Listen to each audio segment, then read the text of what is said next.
The story of the little land.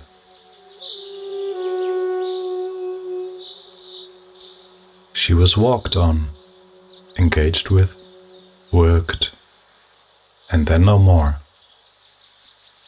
Prayers slowly faded through the nearby valley. For a short while, in a seemingly endless memory, she was not seen as she, as her. Instead, the two-legged were busy chasing animals across her and shaping her skin into many straight-line forms, digging it around regularly as the seasons went on. Some peculiar heavy construct of metal came along, chugging and puffing, and the humans seemed to gladly receive only one kind of the plant kingdom at once, from the many rows across the little land. The waters coming down from the mountains were now rushing ahead in straight canals, where they passed the land almost too quickly for her to notice. "Too fast! We're dizzy, we cannot touch the river banks anymore," they moaned and whispered. It was apparent that the little land was losing touch with the other members of creation. And then the humans left, and the straight lines faded. Much prickly grass came to cover the bare spots on her skin, like a stubble of hair. Soon followed the first families of shrubs and bushes.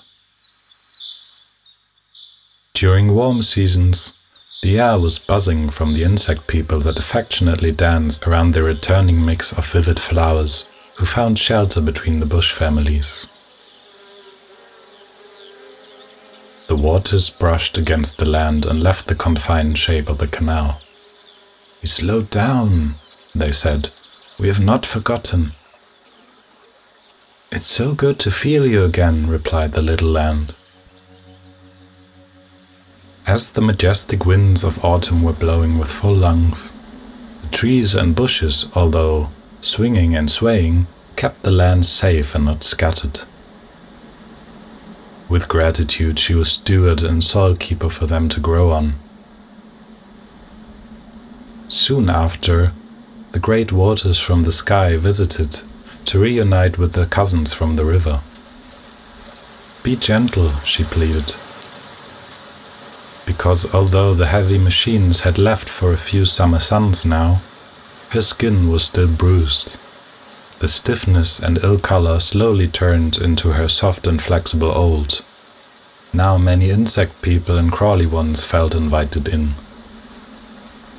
Slowly. "Be gentle," she said. "I cannot take on many of you at once. I can provide a path down to the river for you to rejoin your families. But you have to leave me here to heal, as my belonging is to this place."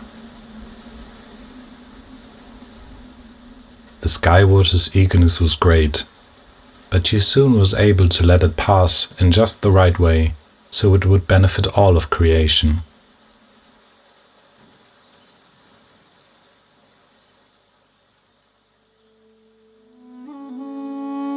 This went on for 2 decades or 3. It was only a sliver of time the little land was not too concerned about.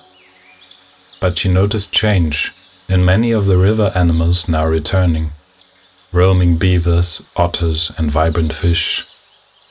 From the nearby forests came deer down to graze, and many birds after night's sleep. The only bumps in her skin nowadays were from wild boars digging up a meal. It seemed like the going-ons above and within had pretty much slowed down to a rhythm that contributed to all of life around.